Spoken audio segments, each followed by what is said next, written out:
Estimados televidentes, en la entrevista de esta semana les vamos a presentar una impactante conferencia dentro de los diálogos agropecuarios que desarrolla Confenagro. En esta oportunidad, con la participación del economista Juan Ariel Jiménez, quien abordará el tema políticas económicas y el futuro del sector agropecuario. Escuchen su presentación. En esta ocasión, a Juan Ariel Jiménez, profesor de Harvard, economista, ex ministro de Economía de la República Dominicana, y quien ha estado de manera activa proponiendo y debatiendo ideas sobre cómo potenciar la economía dominicana y sobre todo cómo convertir el sector agropecuario en un modelo de desarrollo. Y bajo ese interés y bajo esa premisa, desde Confenagro, cuando estamos discutiendo el próximo diálogo que vamos a hacer, el nombre que nos surgió fue de una vez el de Juan Ariel, y por eso lo hemos traído el día de hoy. Muy buenos días a todos, muchísimas gracias de verdad por estar aquí presentes. Gracias a Confenagro por la invitación. Para mí es un gran placer visitarles, espero que sea la primera de muchas visitas, porque este es un sector que yo heredo en mi sangre. Muchos de ustedes saben que yo soy nieto de un productor agropecuario, entonces es un sector que heredo ese cariño por él. Y que bueno, es un diálogo agropecuario, no un monólogo, con lo cual yo haré una presentación relativamente corta, provocadora, para instalar el espacio de discusión, de preguntas, de comentarios, pero también quiero escuchar mucho de ustedes. Entonces, vamos a hablar, yo lo he denominado sembrar productividad. Ahí cada palabra tiene una razón de ser. Sembrar es obvio por el sector, pero productividad, esa va a ser la palabra clave de lo que voy a estar hablando. El agro como motor del nuevo desarrollo dominicano. Entonces, para eso les propongo que hablemos de tres temas. Primero, el rol del sector agropecuario en el desarrollo. Segundo, por qué el sector agropecuario requiere de políticas públicas puntuales. Hasta aquí, básicamente, sentido general, no vamos a hablar de República Dominicana, vamos a estar hablando del sector. Y ya aquí sí que entraré en algo que me ha pedido el director ejecutivo, que hable de los recientes cambios fiscales y los potenciales efectos en el sector agropecuario. De todas formas, si quieren profundizar en cualquiera de los temas, pues insisto que esto es un diálogo. Entonces, cuando hablamos del rol del sector agropecuario en el desarrollo, la historia nos muestra, cuando uno evalúa la historia de la humanidad, y esto es algo que hacen los economistas históricos, se da cuenta que la primera gran revolución que pasó en el mundo fue el paso de la agricultura tradicional a la agricultura relativamente moderna. Esa se le llamó la segunda revolución agrícola, que ocurrió en Inglaterra. Y ustedes saben mucho mejor que yo, donde básicamente se pasa de una agricultura de subsistencia a una agricultura de producción, de mercado, que busca no solamente proveer recursos para una familia, sino busca satisfacer mercados, y que lo hace introduciendo maquinarias, equipos, todo lo demás. Aquí, en este cambio, fue que el mundo empezó a salir de la pobreza generalizada. Anteriormente vivíamos en lo que se denominaba la trampa malthusiana, donde se tenía miedo que el mundo creciera mucho y que tuviésemos muchos hijos porque no había comida suficiente para un mundo que crecía. Entonces, con el cambio de agricultura tradicional a agricultura moderna, es que se inicia el proceso de desarrollo por un sinnúmero de factores. Y es este cambio el que permite la revolución industrial. La revolución industrial, ustedes saben, se dio en Inglaterra al final del siglo XVIII, no hubiese sido posible si no hubiese estado precedida por la revolución agrícola. Y ya una vez el mundo desarrolla su etapa industrial en el siglo XX, pasa a la economía de servicios. Y eso es lo que tradicionalmente se ve en economía como el flujo de desarrollo que se da en las sociedades. Entonces, para alcanzar el desarrollo, algo que hemos estudiado los economistas, hay que primero sembrar el país de productividad. Si eso no hubiese ocurrido en ninguna parte del mundo, se hubiese dado un desarrollo. Hay un dato interesante. Cuando uno piensa en salir de la pobreza, cuando uno piensa en un país que crece mucho, que se desarrolla mucho, el primero que nos viene a la mente en etapa presente es China. China logró sacar nada más y nada menos que 800 millones de personas de la pobreza desde 1978 a la fecha. O sea, estamos hablando de que China sacó a 80 repúblicas dominicanas al mismo tiempo de la pobreza. Y esa es la gran noticia en la historia de la humanidad, cómo eso ocurrió. Y muchos de nosotros pensamos, claro, China desarrolló unas zonas francas impresionantes, inundaron al mundo de productos chinos, todos usamos en alguna vez ropa china, artefactos chinos, equipos chinos, ahora los vehículos chinos. O sea, China se ha pensado como la gran manufacturera del mundo, y normalmente las personas tienden a pensar que es ese desarrollo industrial lo que permitió que China alcanzara esas tasas de crecimiento y que eso sacó a la gente de la pobreza. Y esa era la teoría dominante. Pero algo que me gusta decir mucho es el diablo está en los detalles. Cuando uno entra en los detalles se da cuenta de muchas cosas, y Martin Travaglio, que es uno de los principales economistas que desde el Banco Mundial estudia la pobreza, se dio cuenta de algo y eso nos abrió los ojos. ¿Qué se dio cuenta? La contribución de la agricultura y la reducción de la pobreza entre 78 y 2001 fue aproximadamente 4 veces mayor que la de la industria y la de los servicios. Eso abrió los ojos. Lo que verdaderamente provocó que China sacara 800 millones de dólares de pobreza, no lo digo yo, lo dice el experto mundial en estadísticas de pobreza, que es Martin Travaglio, fue fundamentalmente por la revolución verde que se dio en el sector agropecuario chino. Y es normal, la mayoría de los chinos vivían en zonas donde gran parte del empleo era agropecuario. Las nuevas ciudades industriales, Shenzhen, por ejemplo, no podían recibir a tantos millones de chinos. De hecho, los pocos que recibieron vivían en condiciones deplorables. Se usaba un sistema de visas entre ciudades chinas. Por tanto, si China pudo sacar de la pobreza a esas personas es porque todo el que se quedó ahí, como mejoró la productividad del sector agropecuario, tuvo mucho más ingresos. Pero no, China no es el único. Indonesia es otro caso de alto crecimiento. Muchas personas salieron de la pobreza. Estoy tomando 2 países grandes porque son los que ganan más personas de la pobreza.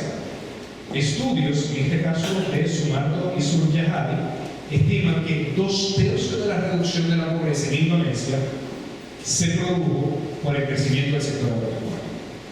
Si vemos los casos de países asiáticos, en todos esos países el detonante del desarrollo fue el sector agropecuario. Y eso es algo que tenemos que entender, porque muchas veces cuando pensamos en desarrollo tenemos imágenes de Nueva York, por ejemplo, y pensamos que el desarrollo es muchas tiendas y altos edificios y muchas cosas en otros sitios. No, lo que explica en todos estos países cómo se sale de la pobreza es el sector agropecuario. ¿Y por qué? Ustedes me dirán, ¿por qué? Porque además de que estoy aquí, tengo que hablar de bonito del sector. No, es que el sector agropecuario, primero, incrementa los salarios reales de las personas más pobres.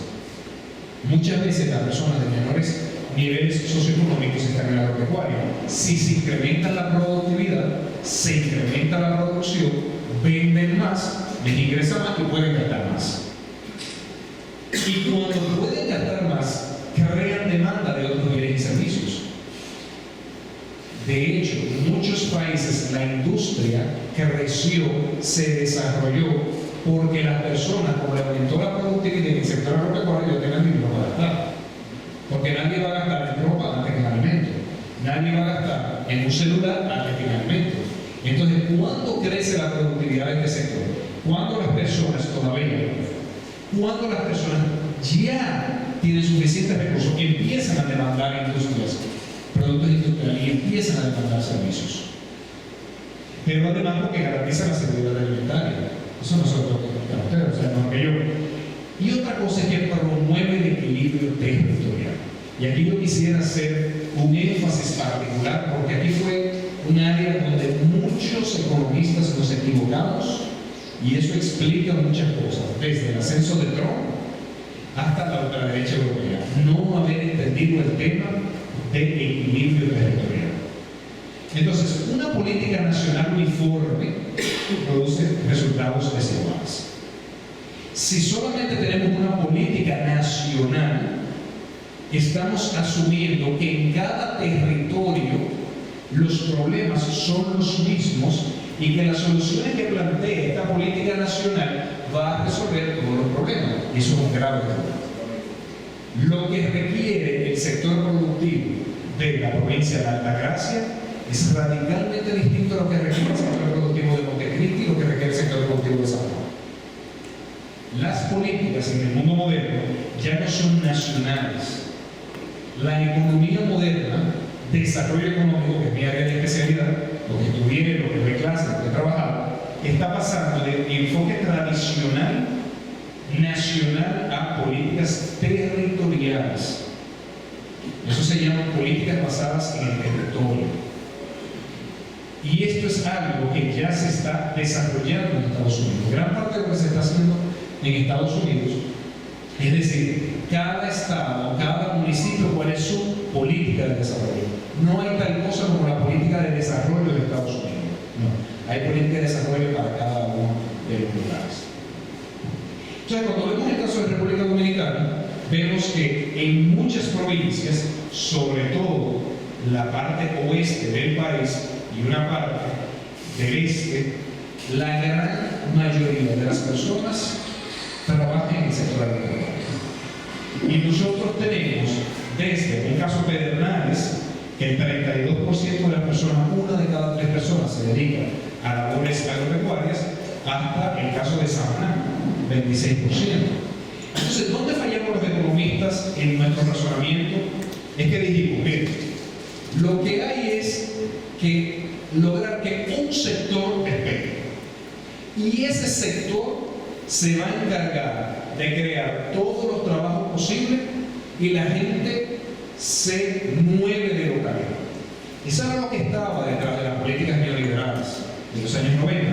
No hay que preocuparse ni cuál sector es, ni en dónde se va a desarrollar. Con que uno aprenda, jala a todos los demás. Y algo que me gusta mucho decirle a mis estudiantes, sobre todo a los dominicanos, es decirle, miren, imagínense que ese sector es turismo, el turismo en Punta Cana, importantísimo, pero nunca suficiente. Imagínense que el turismo en Punta Cana y el sector agropecuario se cae. Entonces yo les invito a ustedes a que vayan a San Juan de la Maguana y le digan a un productor agropecuario de 70 años, mira, deja lo que tú estás haciendo, vete a Punta Cana a prepararle trago a los turistas. Nunca va a ocurrir. Entonces, a las personas hay que aumentarle la productividad en las labores que ya están haciendo en el territorio donde se está desarrollando. Si eso se hubiese entendido en Estados Unidos, hoy no hubiese los problemas que tenemos. Porque en Estados Unidos lo que pasó fue que se dijo, no importa que la industria de automóviles de Detroit se destruya, a la gente de Detroit que encuentra trabajo en Nueva York. No importa que la industria metalúrgica de La Habana se destruya, que encuentre trabajo de turismo en la Florida. La destrucción industrial que se da en Estados Unidos, por muchos fenómenos, creó estas grandes concentraciones de pobreza, y esa gente lo que está haciendo es votaciones extremas, que alguien venga a salvar. Porque fue irreal pensar que la gente deja su modo de vida y se va a cualquier sitio donde haya trabajo. Y pudiese haber hecho de eso mucho más, porque ese es el gran foco que se está estudiando ahora. Y lo mismo pasó en Cuba. Entonces, en República Dominicana, si queremos sacar a las personas de la pobreza, si queremos mejorar las condiciones de vida de la población, hay que ver qué hace la población en cada una de las provincias, en cada uno de los municipios, y aumentar la productividad. Ahí es lo que están haciendo. Las personas no van a las políticas públicas, al revés. Las políticas públicas van a las personas. Entonces hay que ir a todo este territorio y promover la productividad del sector agropecuario. Y esas personas, con el aumento de la productividad, tendrán un poder adquisitivo mucho mayor, y eso desencadena un sinnúmero de interacciones en la economía, porque quien tiene un poder adquisitivo mayor consume más, y ese consumo adicional me genera encadenamientos. Entonces, el sector agropecuario, para reducir la pobreza en República Dominicana, es clave porque la mayoría de las provincias, la mayoría de los municipios viven fundamentalmente del sector agropecuario. Me encantaría darles el dato a nivel municipal, todavía no se tiene, esa parte del censo no ha salido, solamente lo tenemos a nivel provincial. Ahora, ¿cómo hacerlo? Y antes de cómo, el por qué. En economía normalmente actuamos como los médicos. En lugar de ir dando medicamentos por la vida, uno diagnostica los problemas y en base a ese diagnóstico aplica un medicamento. En el caso de la economía, uno identifica fallas y da políticas públicas que atiendan a esas fallas. Entonces, algo que vemos es que el sector agropecuario está expuesto a distintos riesgos. Lo primero es excesiva vulnerabilidad de riesgos. Riesgos no solamente climatológicos, con una condición no lo pueden mitigar. No hay nada que puedan hacer, o muy poco, para evitar los cambios de temperatura a nivel mundial, para evitar la ocurrencia de un fenómeno climatológico extremo. Entonces, al no poder mitigarlo, está fuera de su alcance esa gestión de riesgo. Y por supuesto, los insumos y sus propios productos. Al ser productos e insumos que se cotizan en mercados internacionales, no hay nada que puedan hacer un productor para disminuir el precio de los fertilizantes, para disminuir el precio de los cereales, en el caso de los productores pecuarios. Están ahí esperando el golpe, orándole a alguien, a la Virgen, a que les ayude el próximo año, pero con algo adicional. Y en muchos casos sus productos también están sujetos a las fluctuaciones de los precios, en lo que no pueden hacer nada porque está determinado en otros mercados, muchas veces en mercados internacionales. Pero además de esta excesiva vulnerabilidad de riesgo, tenemos muchas fallas del mercado, cosas que el mercado, solo la oferta y la demanda, no puede corregir. Por ejemplo, bienes públicos. El sector agropecuario necesita muchos bienes para cumplir toda su tarea. No hacemos nada, voy a poner ejemplo, con aguacates en Campita, si no hay una carretera que permita llevar ese aguacate, buenísimo por cierto, no sé si hay alguien de Campita aquí, buenísimo por cierto. No pueden hacer nada con ese aguacate, por bueno que sea, si no hay las vías terrestres para llevarlo a los mercados. Y ningún productor por sí mismo puede construir la carretera. Eso le llamamos en economía bienes públicos, a bienes que nadie de forma privada puede realizar. También nosotros tenemos concentración de poder de mercado. Otra falla. Muchas veces el pequeño productor está atado a grandes compradores que le imponen sus condiciones. Está atado a cadenas comerciales que le dicen: yo pago el 120 de euros, tómalo o déjalo. Eso se llama poder de mercado. Si el mercado estuviera balanceado, se discuten las condiciones. Cuando en una parte de la cadena hay una concentración de poder, se imponen condiciones. Y muchas veces esas condiciones no son favorables. Otra falla de mercado que hay: asimetrías de información. Entonces eso, por ejemplo, hace que le dé dificultad el tema del crédito.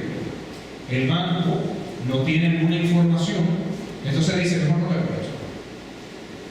Y externalidades. El sector produce muchos beneficios, externalidades, cosas que alguien hace y beneficio perjudica a un tercero. Entonces el sector produce muchos beneficios medioambientales que nadie les paga por ello. Entonces, en un mundo donde estamos preocupados por el cambio climático, donde estamos preocupados por la ocurrencia de fenómenos extremos, ningún productor por sí solo lo puede evitar, pero sí puede contribuir. Entonces hay productos como el cacao, tengo aquí un profesor en materia de cacao, que absorben esos gases. Y al absorber esos gases mitigan el cambio climático. Pero el tema, nadie les paga por ello. Eso es un favor que le hacen a la humanidad sin que nadie le genere un beneficio por ese favor. Eso se llama externalidad. Es una falla del mercado. Entonces, para eso, cuando en economía nosotros identificamos fallas del mercado, cuando hay riesgos y fallas institucionales, como el tema de la titulación, que hay muchos productores que no tienen su título, eso tiene una sola salida y son políticas públicas. Y esto no para el sector agropecuario, no para ustedes, no para la República Dominicana, esto es en sentido general. Así los economistas pensamos en la producción, de quien sea, en donde sea. Esa es la razón por la que hacen falta políticas públicas especializadas para el sector. ¿Cuáles? Dependiendo de las fallas. Si estamos hablando de bienes públicos, se hace falta infraestructura agropecuaria. Claro. Entonces yo les puedo dar muchos ejemplos. Mi tesis de segunda maestría, porque les digo que soy enamorado del sector, fue cómo la infraestructura agropecuaria reduce el precio de los alimentos. Entonces, en un momento donde estábamos, no sé si recuerdan, en el 2022, con el incremento en los precios de los alimentos a nivel mundial, los economistas tradicionales decían, bueno, ¿qué yo puedo hacer? Aumentar la tasa de interés, mandar a todo el mundo a la quiebra para que me baje la demanda y eso mitigue los precios. Eso viene a decir, ¿y si lo hacemos por el lado de la oferta? Y si lo hacemos vía infraestructura agropecuaria, caminos interparcelarios, electrificación rural, pequeñas y medianas empresas, entonces a través de productividad y a través de reducción de los costos de transporte, veamos si se va a precio, y encontré que sí. Entonces eso es clave en infraestructura agropecuaria. Si estamos hablando de externalidad, de un beneficio que ellos hacen y nadie le paga por eso, estamos hablando de que hace falta subsidios. No como un regalo al sector, no como una complacencia de un gobierno que quiere estar congraciado con el sector, no, por efectos de esta falla del mercado. Ella no recuerda en cualquier otro sector, cuando hay externalidad positiva, manda un subsidio o una reducción o exoneración de impuestos. Si la falla del mercado es asimetría de información, entonces hay que crédito agrícola. El crédito agrícola en diseño no es igual al crédito, por ejemplo, de un vehículo. No es igual a un crédito hipotecario, no es igual al crédito de una tarjeta de crédito. Tiene características particulares. O los fondos de garantía, por ejemplo, donde se crea un fondo y el Estado dice, si te falla, yo pago. Por tanto, no es tan riesgoso como tú crees. Bájemele las tasas de interés. Dámele periodo de gracia. Cuando hablamos de concentración de poder de mercado, entran las compras públicas. Y esto ocurre mucho. Si, por ejemplo, hay algunos productos que están concentrados en un mercado particular, y si algo pasa en ese mercado, entonces, y ha pasado anteriormente, donde Europa nos cierra las exportaciones de algo, decimos, ¿qué hacemos con esto ahora? Entonces ahí entran las compras públicas a suplir esa falta. Entonces decimos, bueno, a lo que el sector, porque hay un problema, muchas veces falla un productor o un grupo de productores que todo el mundo paga justo por pecadores. Nos cierran un mercado extranjero, incluso el que tiene bien su nivel de producción y su sanidad y su cuidado y el uso de agroquímicos correctos, ese ahora ya no puede exportar porque fue al país que se penalizó. Entonces, y eso es una falla del mercado, en este caso una externalidad legal. Entonces, a lo que se soluciona, se piensa en las compras públicas como ese mecanismo puente. Y decimos, por ejemplo, usemos en desayunos públicos. Promoción de exportación y factor, otro elemento. Que con las facturas de quien paga tarde haya un intermediario financiero que pueda suplirle esa liquidez. Y se diga, mira, el supermercado dice que me pague 120 días, yo no puedo, yo esto mañana, me digo, perfecto, esta es mi factura, y usted me entrega dinero y ahora es la entidad financiera que le cobra el supermercado. Hay una diferencia. Cuando el supermercado va a negociar el pago con el banco, le tiene más miedo que a cualquier productor agropecuario. Porque ya no hay asimetría de poder, ya no hay concentración. El banco le dice, si tú eres grande, yo soy grande. Si no me pagas, yo no te presto. Y tú me necesitas y yo te necesito. Entonces ahí la cadena será mucho más rápido que si es con un pequeño producto donde se le imponen las condiciones. Y si estamos hablando de riesgos que no pueden mitigar, eso manda a seguros, no solamente los seguros tradicionales, sino los seguros paramétricos. Es una gran falta que tenemos, una ausencia en la República Dominicana. Entonces, estos son, digamos, los distintos elementos donde es la falla del mercado lo que justifica la política pública. Y Insisto, no como una gracia hacia el sector, sino casi como un derecho del sector por la presencia de una falla del mercado, aquí y en cualquier parte del mundo. Entonces, el futuro del agro dominicano no depende únicamente de mejores agricultores, depende de mejores políticas públicas. Y hacia allá tenemos que pensar. Políticas públicas que no sean solamente para corregir el problema del momento. Hay problemas con la producción de leche, con la producción de plata, con la producción de arroz. Perfecto, que hay que solucionarlo, pero políticas públicas que mantengan la visión de mediano y largo plazo. Combinar lo urgente con lo importante. Es una falla que muchas veces tenemos en los gobiernos. Entonces, ya para finalizar, le quiero hablar de los recientes cambios fiscales, porque eso me han pedido hablarles de el plan anticrisis. Ya me imagino que muchos lo han visto, entrar en algunos elementos puntuales y ver potenciales efectos negativos y positivos en el sector agropecuario. Primero vamos a decir es una reforma. Yo lo he dicho en todos los programas, cualquier cambio positivo, para bien o para mal, es una reforma. Lo que en este caso estamos hablando de una reforma pequeña. Propuestas anteriores buscaban, por ejemplo, la que se casi presentó en el 2021, buscaba recaudar 100.000 millones de pesos. La que se presentó en el 2024 buscaba recaudar 123.000 millones de pesos. La que se aprobó recientemente busca recaudar en términos netos entre 30.000 y 40.000 millones de pesos. O sea, es una reforma relativamente pequeña. De hecho, normalmente en economía lo vemos como porcentaje del Producto Interno Bruto. Esta es una reforma que busca recaudar entre 0.3 y 0.4 del Producto Interno Bruto, comparada con reformas anteriores, 2012, 2011, 2006, 2005, 2004, 2000, es una reforma pequeña. ¿Para qué tiene esa reforma? Golpes y anestesia. A nivel de golpes, el impuesto sobre la renta de personas jurídicas para las empresas muy grandes, dígase que tienen ingresos superiores a 1.000 millones anuales, se eleva a 30%, pasa de 27% a 30%. Las personas con grandes salarios, dígase personas con ingresos superiores a 400.000 pesos mensuales, pasan de pagar un 25% del impuesto sobre la renta a pagar 27%. Las transferencias electrónicas, antes fue un impuesto a los cheques, ya nadie usa cheques, ahora son las transferencias electrónicas, pasan de 0.15 a 0.2. Hay incrementos del pasaje, del impuesto al pasaje, vamos a decir así, de $10 del paso de 20 a 30. Pero el incremento neto fue de 10.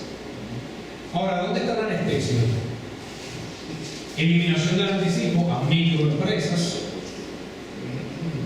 cambio de anticipo mensual a cuatrimestral en empresas pequeñas. Esto no es que van a pagar menos, no, es que van a pagar distinto. Aquí las micro ya pagan, recordemos que el anticipo se descuenta del pago del impuesto sobre la renta al final del año fiscal. A veces se paga de más, a veces de menos. Entonces lo que pasa con las empresas micro es que no van pagando mensualmente el anticipo y pagan su impuesto sobre la renta al final del año fiscal y no tienen ninguna deducción porque no hizo ningún pago de anticipo. Las empresas pequeñas, en lugar de pagarlo mensual, lo pagan cuatrimestralmente. Eso es positivo porque les ayuda al flujo de caja. Hay un elemento de depreciación acelerada. Eso es clave, sobre todo para las empresas que tienen mucha maquinaria, para reducir el pago de impuestos sobre la renta, porque la depreciación me permite un costo que se me va reduciendo del beneficio sobre el cual se paga impuestos sobre la renta, una ampliación del régimen simplificado de tributación y un aumento al mínimo exento salarial que pasa de 36.000 y algo a 39.900. Yo digo que para una persona con un sueldo de 50.000 pesos, básicamente esto representa 728 pesos más que va a tener en su sueldo neto, porque lo deja de pagar el impuesto sobre la renta. Hay otras medidas positivas, por ejemplo, para personas físicas, el impuesto sucesoral, que antes era 25%, ahora se va a 3%. Eso es muy bueno, porque un impuesto de 25% es exageradamente alto. Todo el mundo busca una forma de evadirlo. Entonces ahora lo que hace es vamos a transparentar las cosas. Pero lo va a bajar, pero diga la verdad. reducción del impuesto de ganancia de capital en venta de bienes inmuebles.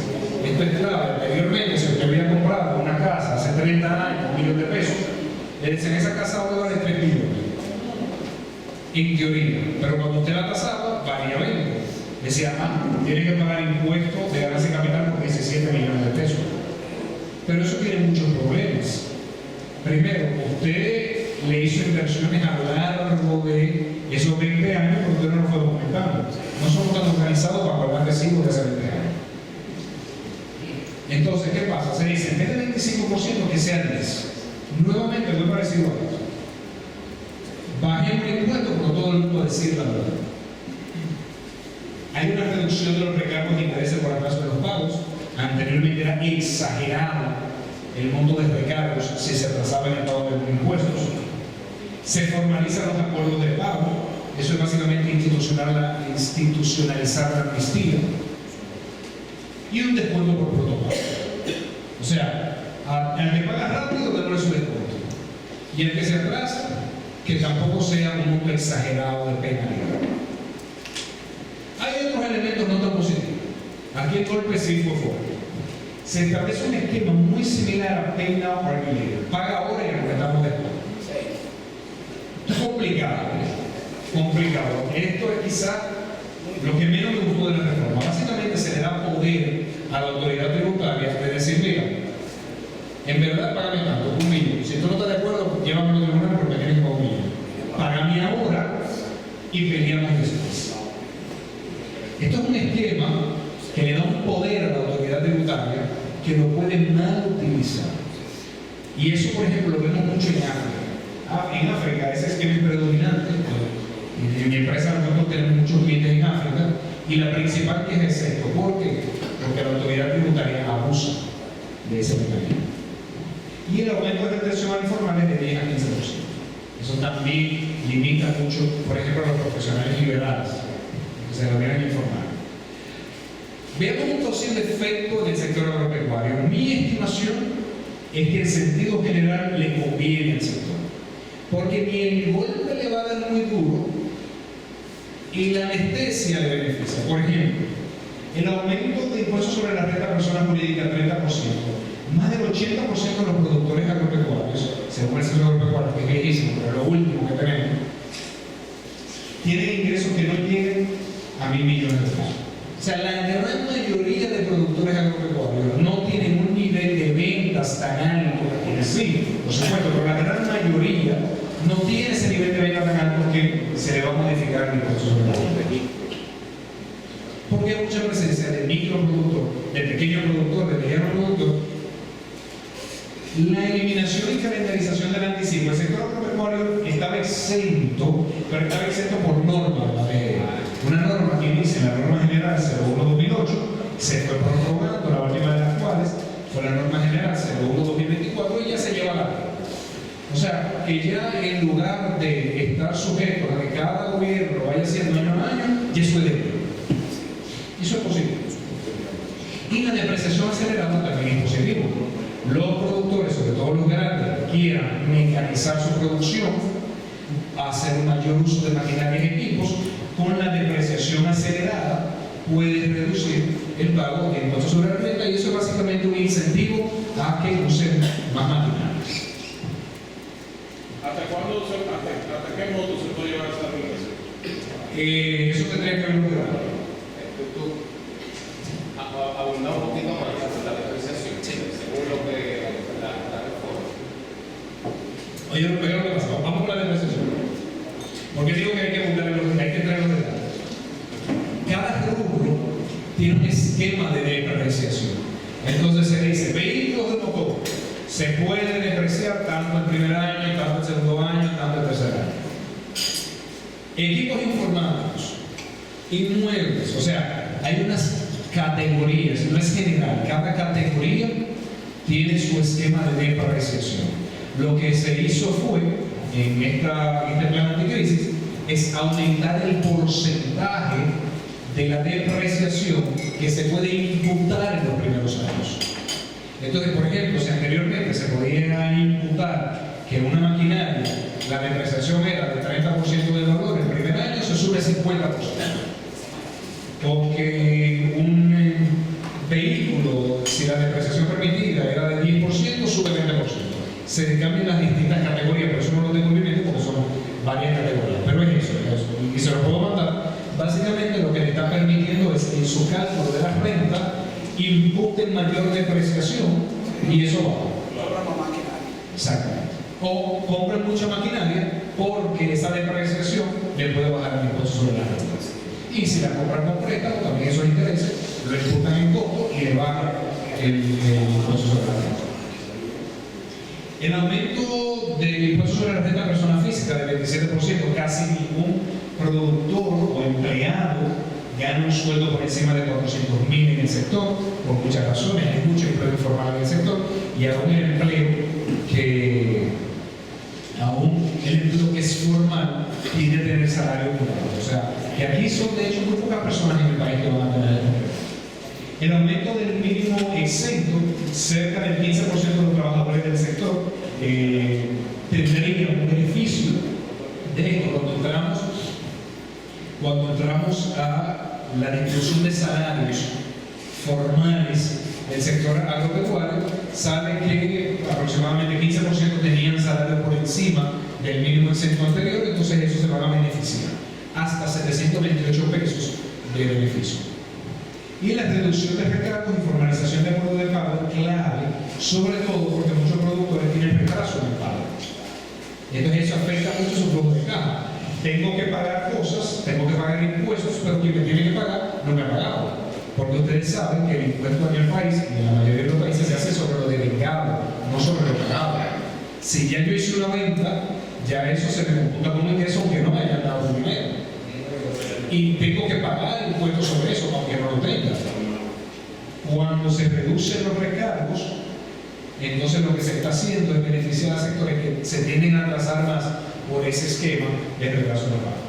Entonces, ya para concluir, la verdadera política agropecuaria no consiste en proteger un sector. No es solamente hay que proteger este sector, hay que proteger, no. Consiste en transformar un territorio donde viven millones de dominicanos. Esa es la clave. Pasar de apagar fuego, que hay que seguirlo apagando, a pensar en el mediano y largo plazo. Yo le dije que va a ser corto porque quiero que esto sea una invitación a diálogo. Muchas gracias.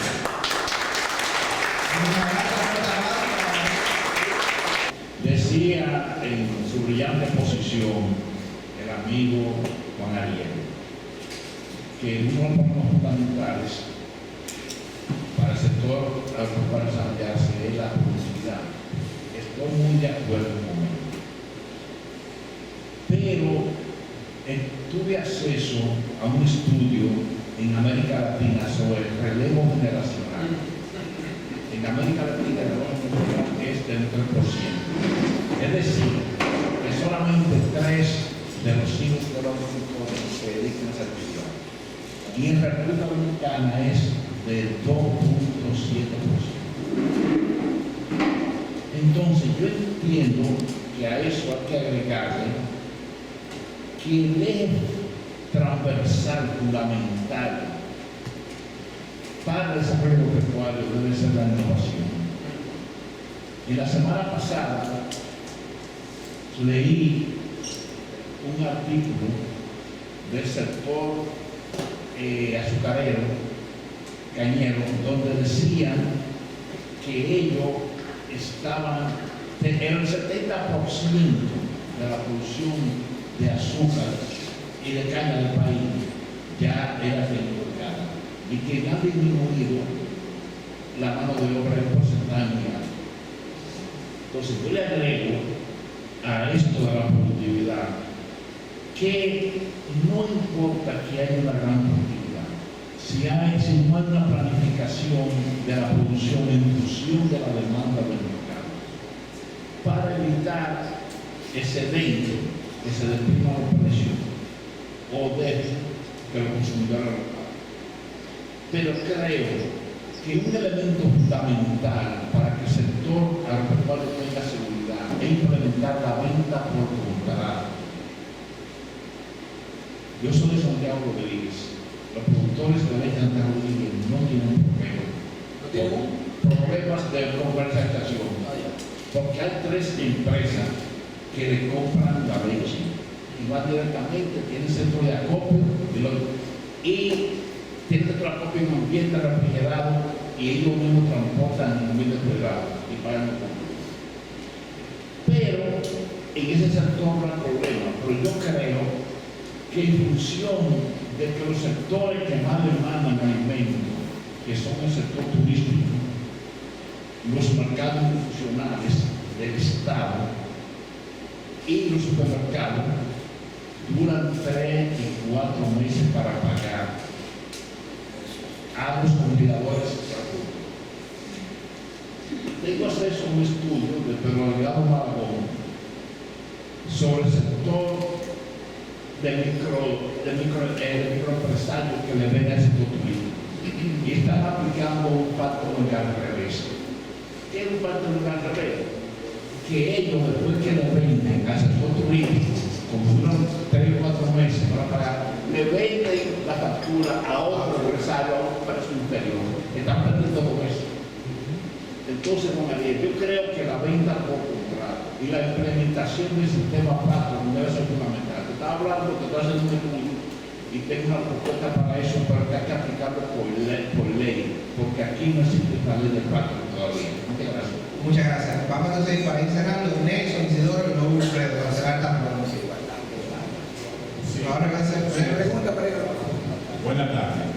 Lo primero que debo hacer es felicitar al expositor, porque realmente hizo una exposición brillante. Bueno, usted como experto conoce lo que la plataforma que utiliza el Banco Interamericano de Desarrollo, haga el monitor, para monitorear, evaluar y dar seguimiento a las políticas agrícolas de los países miembros. Entonces, en casi todos los estudios que el banco, que esa institución ha hecho, ha determinado a través de la metodología de los estimados de apoyo al productor, que es una metodología de la OCDE, que los países de América Latina, pero más específicamente la República Dominicana, tienen preferencia en el diseño y ejecución de sus políticas públicas agropecuarias a utilizar bienes públicos, digo bienes privados, en detrimento de los bienes públicos.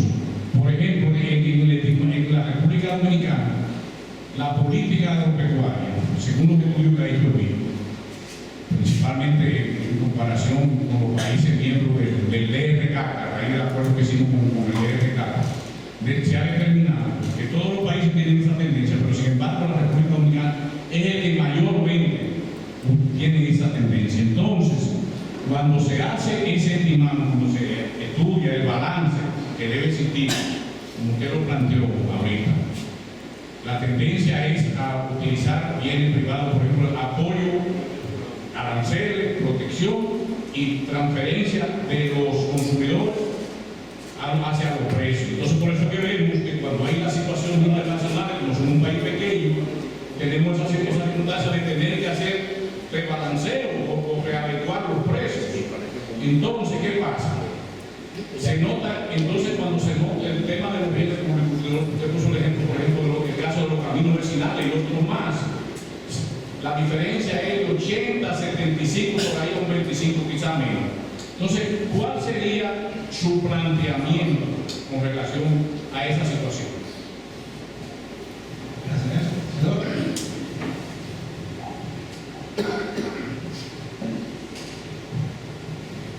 Bueno, Isidoro de la Rosa, de Cacao. Realmente la exposición, la parte más interesante que nosotros vemos de la exposición es cuando se plantea las fallas del mercado. Porque como ustedes saben, este país son de 48.000 kilómetros cuadrados. Es un pequeño país, lo que significa que si se va a desarrollar el sector agropecuario, hay que pensar en nichos especiales, porque de otra manera no es competitivo a nivel internacional. Y este país, con el sector privado, ha dado muchas muestras, prácticamente los pequeños productores, de de la creatividad, porque aún sin un apoyo público decidido, se han hecho líderes en el mercado mundial, primero de banano, después de cacao y muchos otros cultivos que son atractivos en dichos de mercados. Entonces, ¿qué ha sucedido en esos nichos que ya se están perdiendo? Porque sencillamente hemos creado el mercado, pero otros países que ven esa oportunidad crean política pública de una manera intensiva, dan todos los recursos, toda la asistencia y sencillamente el mercado que crearon los pequeños productores dominicanos se lo quita un otro mercado donde el sector público apoya decididamente su incursión en el mercado. Por eso creo que una política, cualquier gobierno que surja, tiene que concentrarse en cómo hacer frente a esa parte del mercado y cómo, con política pública clara, poder hacer que eso funcione. Porque de otra manera, además, cuando se habla de planificar la producción, el asunto es que aquí hay un sector turístico que sencillamente los alimentos no importan. Entonces, el gobierno tiene que intervenir para que sea el sector productivo nacional que supla esa necesidad. Porque sencillamente con un mercado de 10 o 12 millones, un dominicano de igual número y un turístico de 10 millones, sencillamente hay suficiente demanda si se planifica y se trabaja para eso. Es donde queremos llamar la atención de que sencillamente lo que necesita es un apoyo público, porque adicionalmente a eso, lo que han demostrado que pueden hacer los otros pequeños productores, pero la política pública está secuestrada por una clase tradicional de grandes productores que no dejan que se apliquen la planificación. Entonces, es un llamado a la necesidad de aglutinar al sector, de tener liderazgo en el sector para imponer que la política pública favorezca al sector. Gracias. Bueno, reiterarle las gracias. La verdad que esa exposición y este diálogo que tenemos contigo, yo creo que ha sido uno de los más importantes aquí en Copenhague. Darte las gracias en nombre de todos los cultores nacionales. Mira, uno que ya está poniendo los hijos a trabajar y a que vayan echando para adelante a las compañías de nosotros, lo que uno quiere es que los hijos de uno tengan seguridad en lo que van a producir y que puedan ser competitivos. Entonces, la pregunta sería, ¿qué políticas públicas pudieran implementarse ante, vamos a decirlo así, la seguridad que pueden tener los hijos de nosotros en producir lo que estamos haciendo nosotros? Uno no quiere dar un problema a los hijos. Entonces, tú sabes que hay un desafío muy grande con respecto a los países desarrollados, donde las importaciones muchas veces eliminan las producciones. Entonces, hay una política pública clara con respecto a no poner a competir con países desarrollados con subsidios, monstruos muy grandes, solamente con precios. No se ve muchas veces ahí lo importante que es la producción nacional en este sentido. Da pena también decir de que nosotros no estamos aprovechando esos 11 o 12 millones de turistas que llegan a nuestro país con barcos que vienen aquí a República Dominicana, pero sin embargo no estamos cortando productos como es el caso del mango, aguacate, pollo, huevo, 20.000 productos que podemos estar. No hay que buscar un fogón, es solamente ir al muelle, llevarlo allá certificado. No, entonces, a eso de la parte política pública, ella no me pregunta, que pudieran hacerse a fin de poder exportar desde la República Dominicana de sus productos. Muchas gracias. Vamos entonces a volver el micrófono a María. Es tuyo. Bueno, ¿cuántas preguntas? Vamos a intentar tratarla. Claro. No, y además he ido aprendiendo mucho. Entonces, señor José Joaquín, problemas en el campo por falta de mano de obra, si eso es grave. Eso es grave. No lo toqué porque me quise enfocar mucho en la parte económica, pero usted tiene toda la razón. Ese problema de mano de obra tiene muchos componentes.